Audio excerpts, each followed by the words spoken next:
Bismillahirrahmanirrahim. Assalamualaikum warahmatullahi wabarakatuh. Hai semuanya, apa kabar? Semoga selalu dalam keadaan sehat walafiat dan dalam lindungan Allah Subhanahu wa Ta'ala ya. Amin, amin, amin ya robbal alamin. Di video pembelajaran kali ini kita akan belajar ilmu pengetahuan sosial kelas 9 Kurikulum Merdeka dengan tema 1, materi manusia dan perubahan. Submateri A, perubahan sosial. Sebelum memulai pembelajaran pada video kali ini, marilah bersama-sama membaca basmalah terlebih dahulu ya. Bismillahirrohmanirrohim. Mari kita mulai belajarnya. Tujuan dan indikator capaian pembelajaran, yaitu menjelaskan dinamika perubahan sosial dan dampaknya terhadap kehidupan masyarakat. Pertanyaan kunci yaitu, apa itu perubahan sosial? Bagaimana masyarakat Indonesia mengalami perubahan? Perhatikan gambar keluarga dan perubahan sosial berikut ini. Gambar pertama memperlihatkan aktivitas keluarga yang sedang asyik bermain bersama. Sementara gambar kedua memperlihatkan aktivitas keluarga yang sedang sibuk menggunakan gawainya masing-masing. Kedua gambar tersebut memperlihatkan kecenderungan aktivitas yang dilakukan oleh sebuah keluarga sebelum dan sesudah terjadinya perkembangan teknologi terkini. Ya, fenomena tersebut menggambarkan contoh perubahan sosial dalam kehidupan sehari-hari. Dalam prosesnya, kita semua adalah aktor dari perubahan sosial yang berperan untuk menentukan apakah perubahan yang terjadi akan menuju ke arah yang baik atau sebaliknya.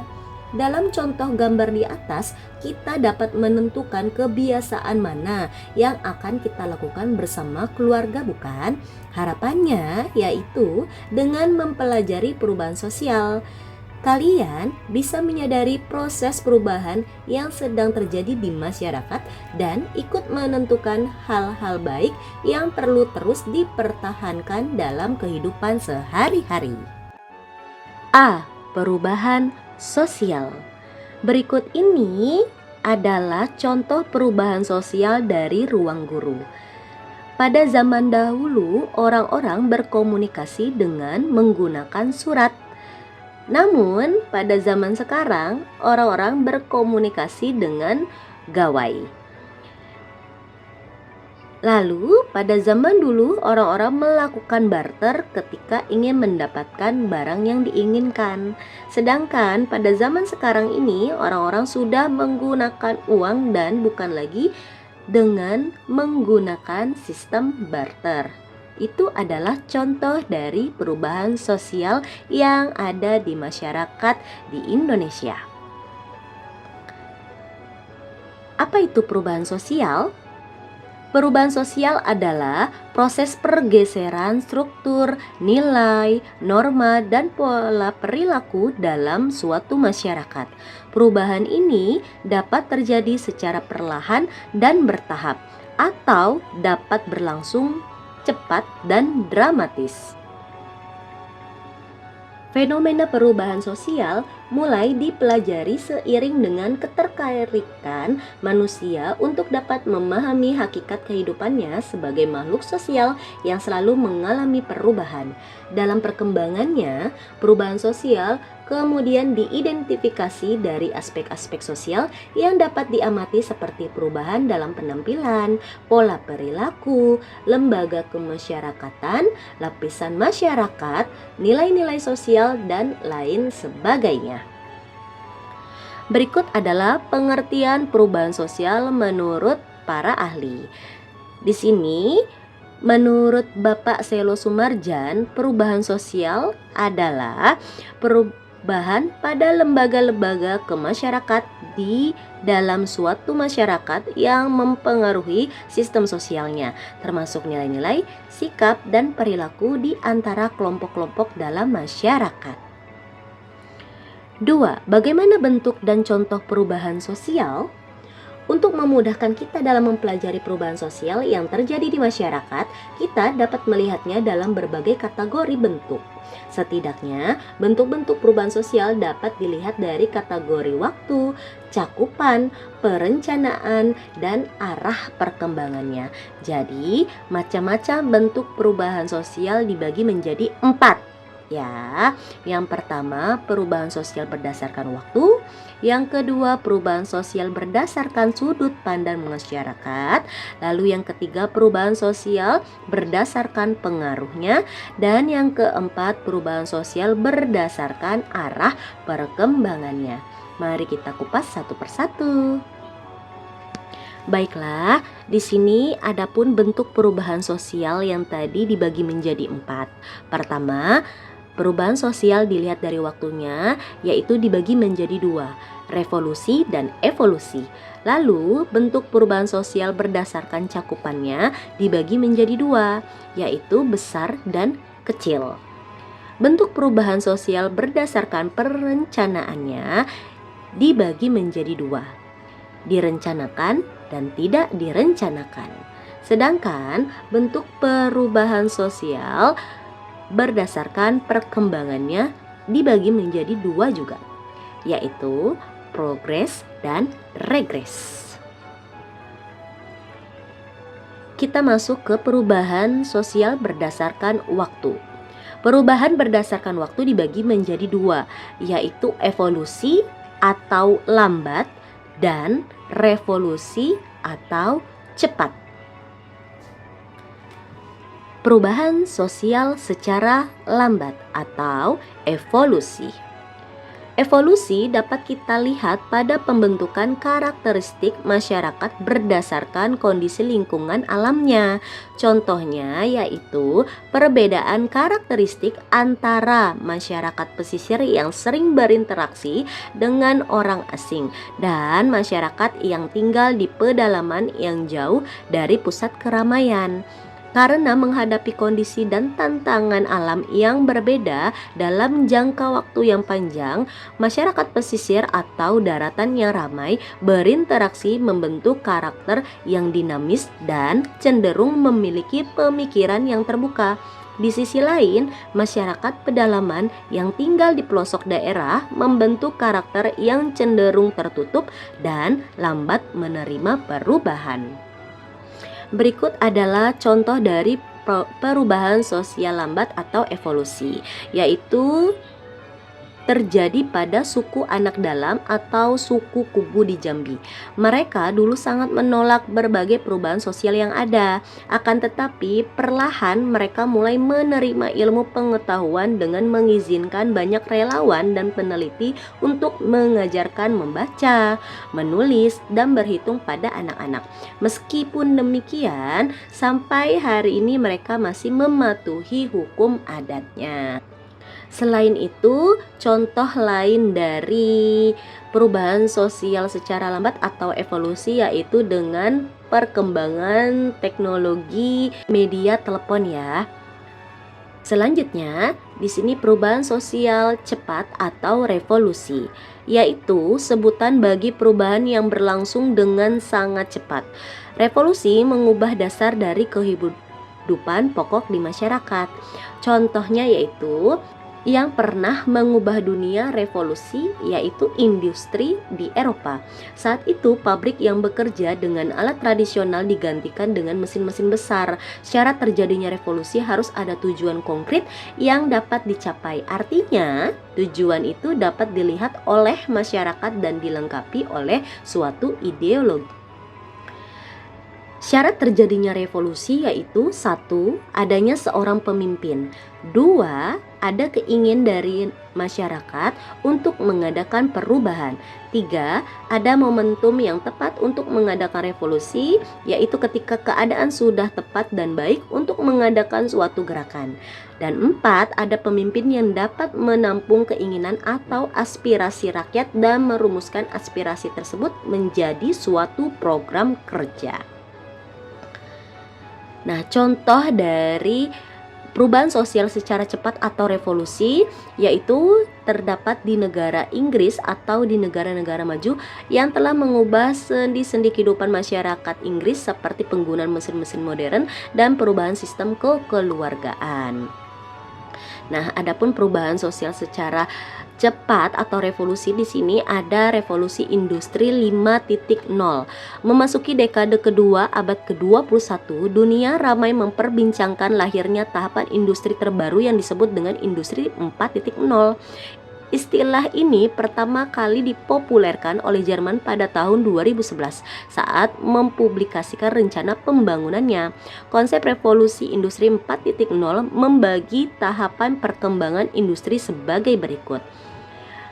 Industri 1.0 ditandai dengan penemuan mesin uap yang mengubah tenaga otot manusia menjadi tenaga mesin dalam proses produksi. Lalu yang kedua yaitu industri 2.0 ditandai dengan penemuan mekanisme produksi massal dan pengembangan energi listrik.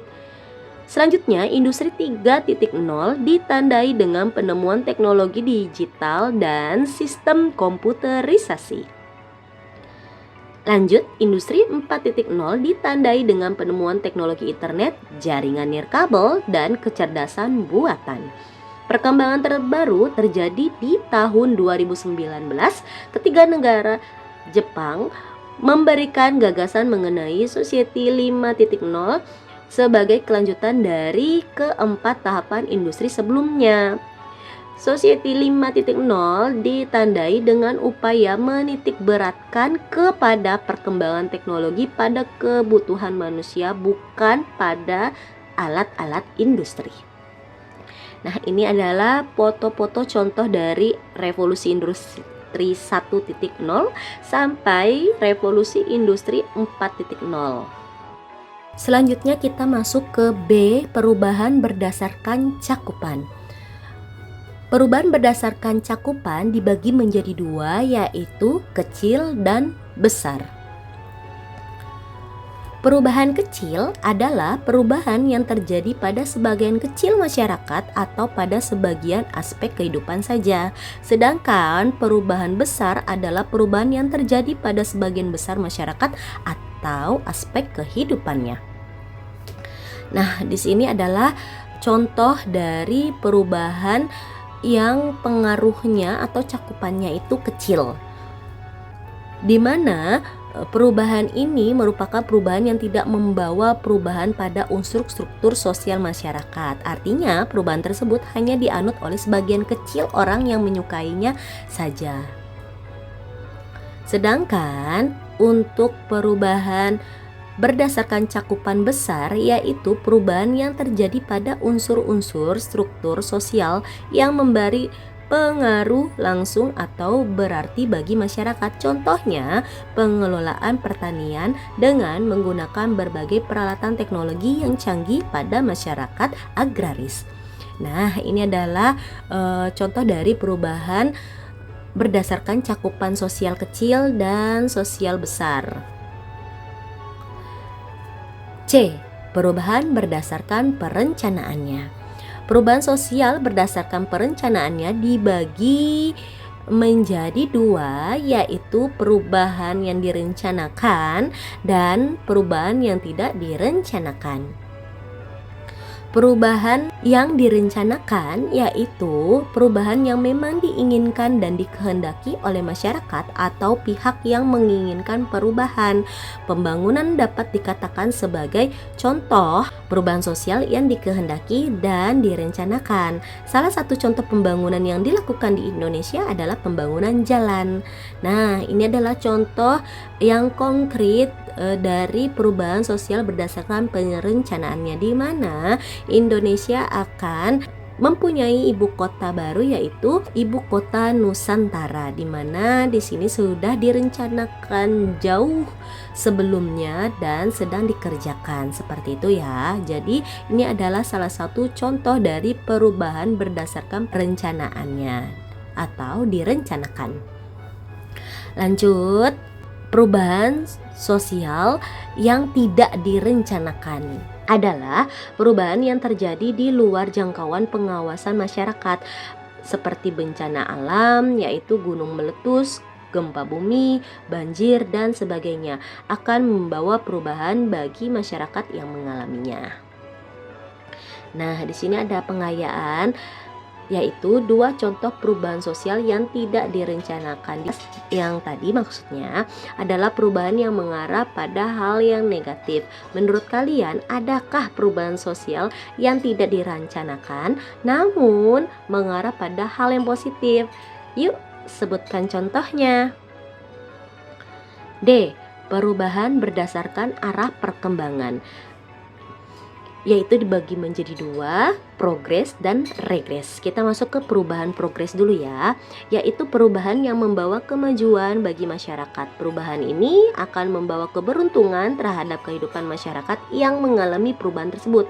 Misalnya, dengan adanya listrik masuk ke desa, maka banyak terjadi perubahan-perubahan dalam masyarakat, baik dalam bidang transportasi, komunikasi, hiburan, kemajuan ekonomi, dan sebagainya. Nah, sedangkan untuk perubahan secara regres, yaitu perubahan yang membawa pengaruh kurang menguntungkan bagi masyarakat sehubungan dengan bidang-bidang tertentu. Misalnya, perubahan dalam sistem komunikasi di desa akan mengakibatkan berkurangnya intensitas hubungan masyarakat.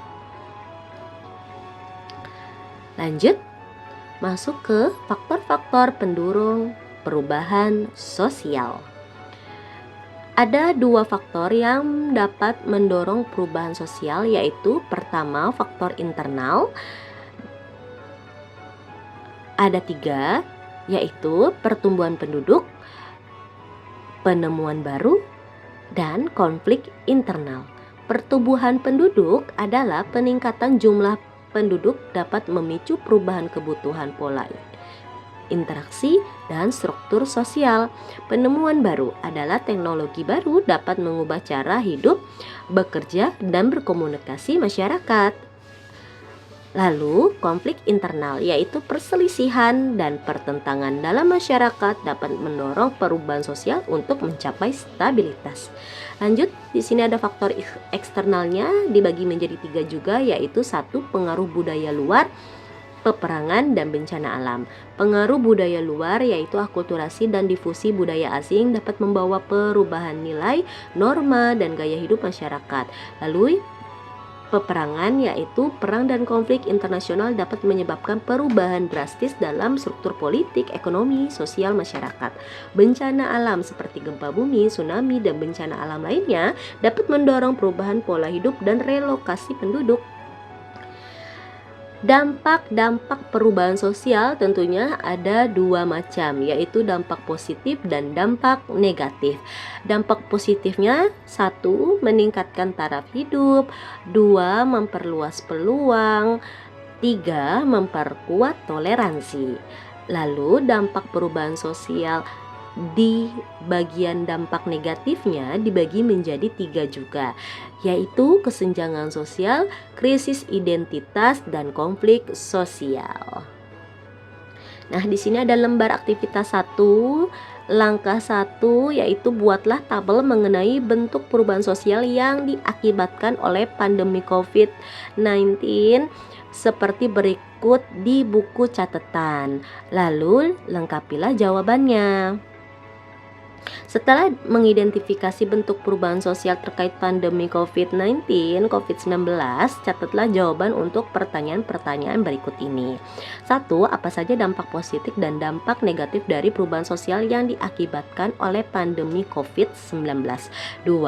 Apa yang perlu kita lakukan sebagai masyarakat di tengah perubahan tata kehidupan yang sedang terjadi?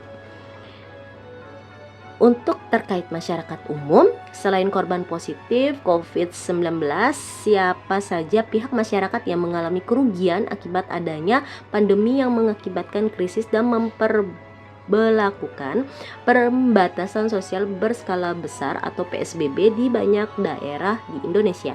Menurut kalian, apa solusi yang bisa dilakukan untuk membantu masyarakat yang mengalami kerugian tersebut?